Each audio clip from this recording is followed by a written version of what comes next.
رمضان المبارک اللہ تعالیٰ کی رحمت اور بخشش اور مغفرت کا مہینہ ہے۔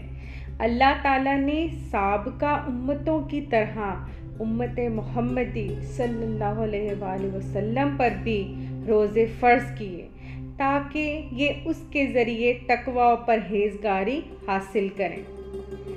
یہ وہ مبارک مہینہ ہے کہ جس میں اللہ تعالیٰ نفل کا ثواب فرض کے برابر اور فرض کا ثواب کم از کم 70 گنا بڑھا دیتا ہے۔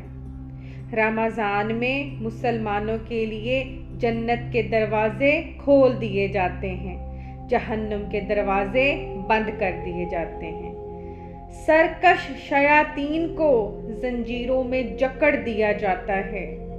روزے کے ذریعے اللہ تعالیٰ کا قرب اور اس کی خوشنودی حاصل ہوتی ہے، مساکین اور غرباء سے ہمدردی پیدا ہوتی ہے۔